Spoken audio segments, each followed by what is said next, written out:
Good morning, everybody. I think we've got quite a few people here now. It is 11 o'clock, so we'll crack on. Welcome to today's webinar with Groundsure, where we're going to look at mining in the cities, and in particular, we're going to look at London during today's webinar.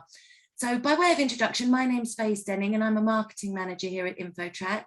And I'm delighted to be joined by Andy Grawshaw, who's a senior account manager at Groundsure. He's going to be talking you through today's session. So before we begin the webinar, I'd just like to draw your attention, please, to the Q&A tab, which is located at the bottom of your screen. We will have a session of Q&A at the end of this webinar. So please type in any questions that you might have for Andy, along with your name, into the Q&A box. And that way, if we run out of time or your question requires further clarification, we can extract your information and follow up with you directly after the webinar. So I'll hand you over to Andy now to take you through today's webinar. Thank you. That's great. Thank you, Faye. And good morning, everyone. Thank you for joining us today. I hope everyone is well. As Faye said, if you've got any questions as we go through this, then please direct them towards Faye, and I'll happily pick these up after the session. I will put a caveat in there in that the mining specialist who was supposed to be delivering this morning, his partner actually gave birth last night, so I have hopped in. So if there's any technical questions that I can't answer, then we can always find them out for you and let you know after. But today's session, as Faye said, we'll be focusing on mining in London. And it's an area that isn't really synonymous with this area of risk.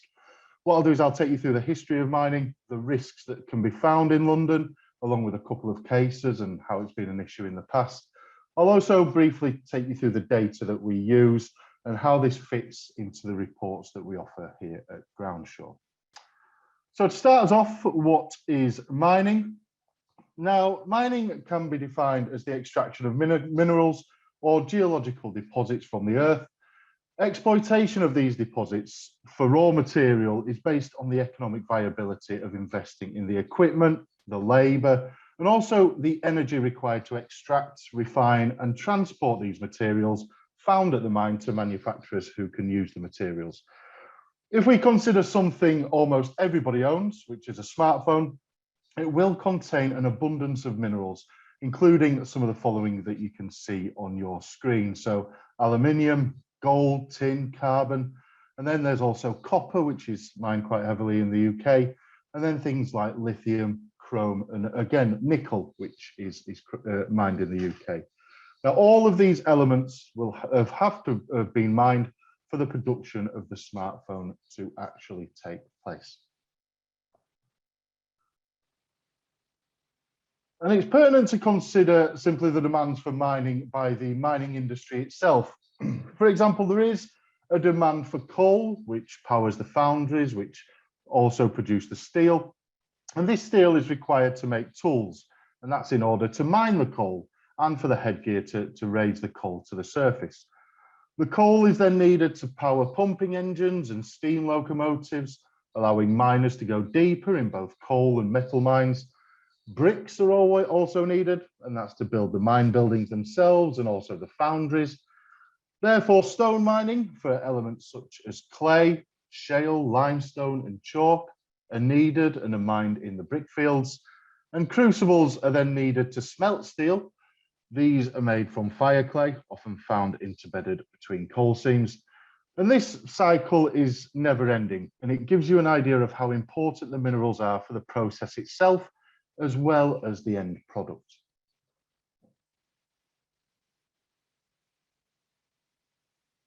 So if we look at the types of mining, one method of extraction is drift mining. This is where mineral deposits become exposed within a hillside or a valley. These would be extracted by hand and later by machinery directly into the hillside until the mineral is depleted, the working became unstable and collapsed, or the mine became unworkable due to things like flooding. We also have chalk wells, and the earliest examples of chalk mines are very far removed from the modern day methods of extraction. Initially, they are likely to have begun as chalk well excavations, consisting of a narrow shaft sunk through the overlying ground onto the chalk bed. From this, a cluster of galleries were dug out, leaving a beehive-shaped excavation below ground. And as miners would have been using simple tools and their bare hands, these workings are normally found at shallow depths, working the chalk closest to the surface. Bell pit mining is another early form of mining that works deposits found close to the surface. These may have been in the order of 15 meters deep, restricted to the primitive techniques available to the miners in terms of controlling the stability of the feature and the risk of inundation. This involves the sinking of a narrow shaft to access the deposit before working the mineral out by hand, leaving a bell-shaped excavation beneath the surface. The mineral was then winched to the surface via a bucket, quite a lot like using a well to get water. These are highly unstable workings, so as a pit became unstable, the miners would return to the surface and sink another shaft adjacent to the previous one in a hope to come down on the mineral again. And these workings lie largely unrecorded, except on old paper geological mapping and aerial imagery and LiDAR. In these instances, clusters of these shafts can be identified. We also have open cast mining, which is sometimes referred to as open pit or open cut mining. And this is when minerals are found in commercially favourable quantities near the surface. Here, the removal of a thin layer of overburden exposes the economically viable mineral without the need for tunnelling deep underground. These are very often seen today as huge surface excavations cut down into the ground via a series of benches. So if you have a look at the geology and also the risks that affect London itself. Now, the capital sits above the London Basin, which is a feature made up of three main formations or groups. London clay, famed for creating the yellow stock bricks with their unique hue, which adorn some of the city's most ornate buildings. These clays overlie sand and gravels, which sit above deposits of chalk.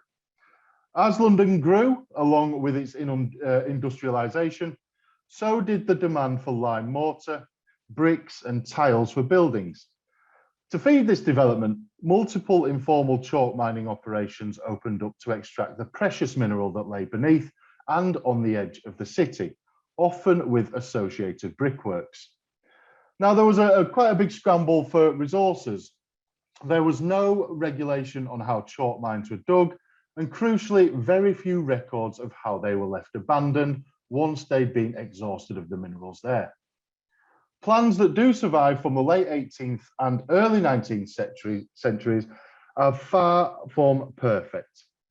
And as we mentioned, central London has thick clays and sand deposits. This means that where we find the most examples of chalk mining and ground instability as a result of that mining, this is confined to the outer limits of London. Here at Groundsure, we recently did a white paper on mining throughout the country, and this is available to download from our website, but it's revealed the potential scale of the risk in London. There is in excess of 830,000 properties covering 18% of the Greater London area that could be affected by future subsidence from past non-coal mining activity. When an area has been subject to intense development and mass urbanisation, any evidence of former mining activity is likely to have been lost, especially if it has been built over. This makes it harder for people to connect with the history and therefore the potential risks it may pose. In London, there are nearly 200 recorded mine shafts, along with over 6,000 reported non-coal mining features. And there's also 378 sinkhole features in the capital as well. So how many developments have taken place on top of these workings without prior due diligence? We mentioned the lack of maps from the early mining that happened hundreds of years ago, and also the quality of these maps as well. And also we have increased climate change, which means that more soluble soil and rocks like chalk and limestone may be prone to collapse, as both locally heavy rainfall or drought-related subsidence from the London clays and gravels could accelerate these risks. We've also got a couple of case studies here just to show how these risks have affected London property. Now, Pinna is a prime example of interwar metropolitan expansion fueled by the growth of the Metropolitan line of the tube network. So there's a nice leafy, wide suburban avenues lined with Art Deco inspired houses behind little picket fences, and they convey a sense of tranquility and order. Some may think it's an unlikely area for chalk mining. However, it plays host to a vast, thick chalk deposit, which was heavily exploited during the 19th century and likely far earlier too. It sits away from the deeper clay deposits found in the centre of London, which means that chalk was very close to the surface. Miners therefore had a lot less trouble digging down to reach it, and all around this shallower perimeter, multiple informal chalk mines were opened. One well-documented mine, the Dingles, was owned by a local brickmaker, and chalk was taken and added to clays and sands to stop the finished product from cracking. It proved popular with miners as it included veins of Hertfordshire pudding stone, a conglomerate rock which included flint, which means that the shafts felt a bit more robust when they were being used for extraction. Much of the excavated area is now built over, with part of the shaft system currently underneath a sports field, allotments and Dingles wood. The chalk has been worked by a variety of methods, from primitive, isolated and sporadic chalk wells to extensive subsurface tunnelling and the creation of multiple underground galleries, very few of which were known about until it was a bit too late. It's these galleries that have caused well-documented property damage. In 2017, for example, one of these shafts collapsed within the grounds of Pinna School, forcing it to be evacuated while detailed investigations were launched into the collapse and the causes. Laser imaging of the previously uncharted and unknown tunnels revealed that they stretched beneath the school buildings and that mine roofs had collapsed in certain places. The school was declared unsafe, and it was 9 months before pupils and staff could return to the classrooms once the tunnels had been professionally infilled. And with very similar geological conditions to Pinna, these also exist southeast of the River Thames. And while they contrast in terms of look and feel today, Plumstead, Blackheath and Chislehurst all sit on the edge of a huge chalk outcrop beneath surface gravels. This makes them a prime location for early chalk miners to exploit this commodity. In 2016, we got the chance to see firsthand how these chalk mines can impact property today, even recently developed new properties. This was following a collapse outside 2 newly constructed properties at the Brickfield cottages in Plumstead. Neighbouring properties within the development were duly evacuated due to the area being deemed unsafe. Now, this incident hit the local press, with locals very angry and confused as to how this could have been allowed to happen, given the properties were so recently constructed. In an area with a known history of extensive mining and quarrying, surely the developer would have accounted for the potential risk from historic mining activity and the possibility of ground subsidence as part of their site appraisal. There is quite a big clue, of course, in the name of the development. But looking at the nearby historical mining data, it's clear that the area has been heavily worked with a variety of rock types, and especially for brick production. Brickfields were quite common in the 18th and 19th centuries, and typically any topsoil was removed by hand, which helped to expose the much sought after clay deposits found below. These clays were then extracted and were commonly mixed with chalk to form bricks, and consequently, close to former brick fields, you would also find evidence of chalk mining. As far back as 1865, the Ordnance Survey records brickworks in the area, but there's little evidence that shows actual extraction. However, by 1894, the works had expanded, and our historical maps show sign of quarrying directly upon what would become the development area.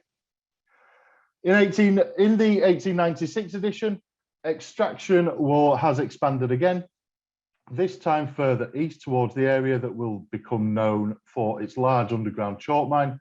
And this mine lies less than 100 metres east of the development area and has been responsible for a significant number of settlement and subsidence events that have taken place historically. It includes a network of tunnels and galleries, as well as a number of shafts sunk down through the topsoil and into the chalk below. Unlike at Pinna School, the issues at Brickfield Cottages arguably could have been avoided, as records clearly show the potential risk that's there. And then we'll have a look at the data and actually how we put our data together and what it goes through. But one of the issues we have, and not just here at Groundsure, but as an industry as a whole, is that prior to the 19th century, coal mining remained largely unrecorded.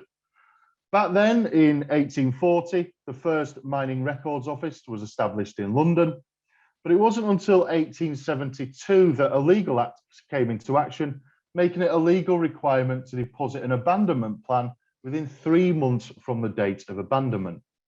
It was a requirement to produce a plan from 1850, but no requirement to deposit. The key point to note here was that all that was required to be shown on these plans was the boundary of the mine working up to the time of abandonment. There was no requirement for orientation within the surface, depth, or section information to be shown. And this meant that abandonment plans were used to help ensure the safety of miners.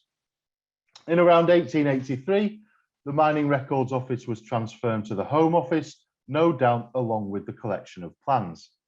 And then in between 1923 and 1931, there were 2 mining accidents, following which there was a call for plans to be deposited and which was widely responded to.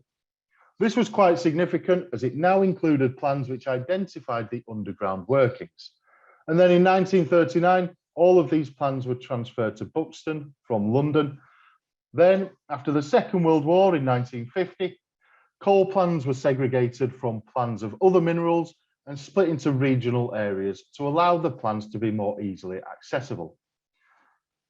The collections of coal plans were reunited in 1992 to British Coal site near Burton-on-Trent, and were then inherited by the Coal Authority on privatisation of the coal industry in 1994, to be finally transferred to the Coal Authority headquarters at Mansfield.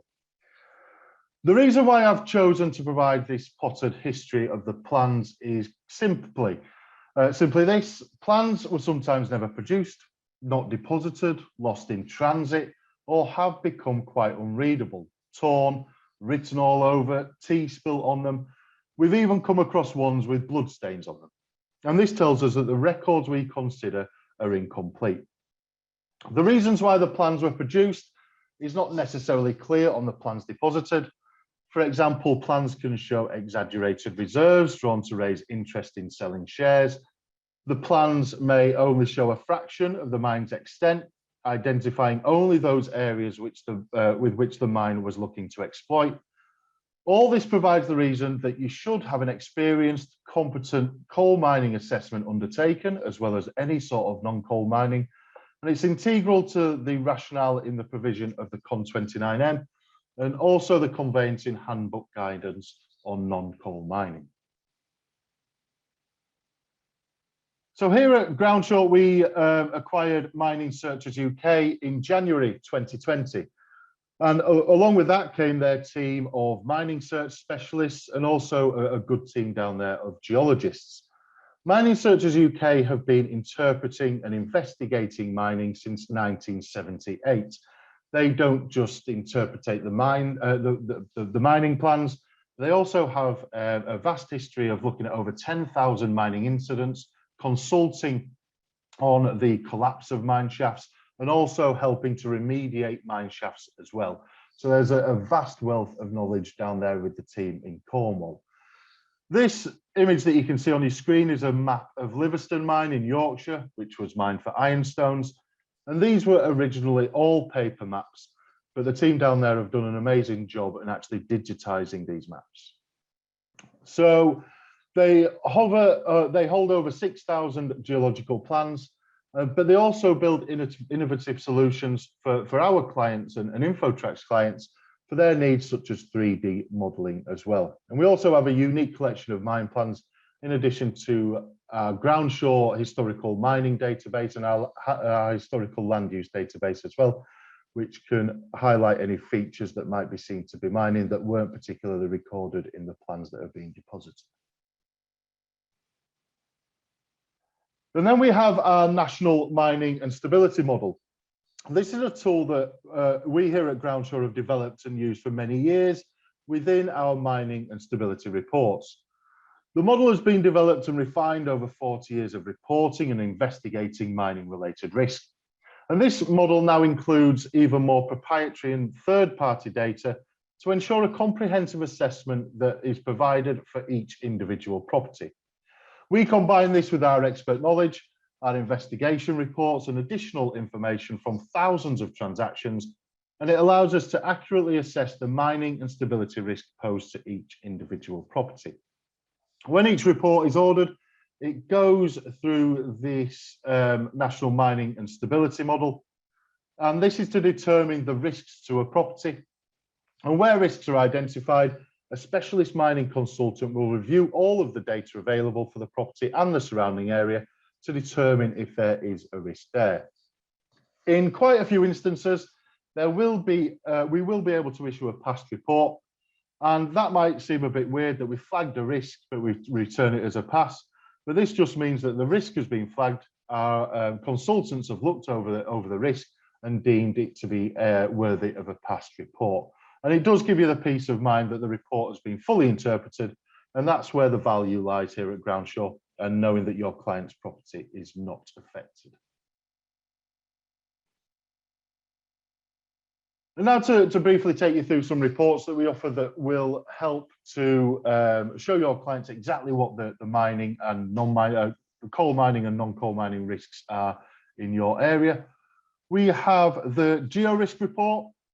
This is the definitive report covering all non-coal mining. It also covers recorded ground movement from satellite monitoring and natural ground stability hazards. So it'll look at things like coastal erosion and also sinkhole risks. This is currently the only standalone non-coal report available on the market. And then we have the Geo-Risk Plus. This is the most comprehensive report which covers all mining.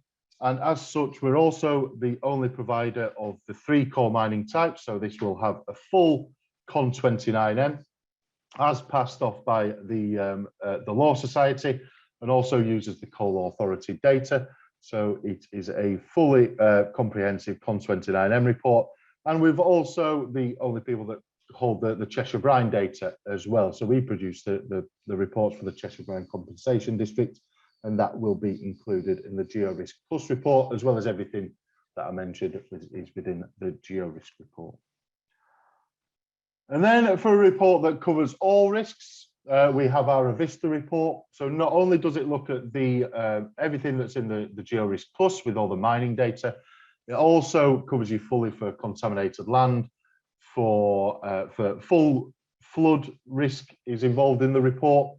And then we'll look at things like infrastructure, any energy infrastructure that's going on, such as wind turbines, HS2, with whatever the hell is happening with that at the minute, any solar farms, also any planning applications, any large applications, any house extensions or any small applications as well.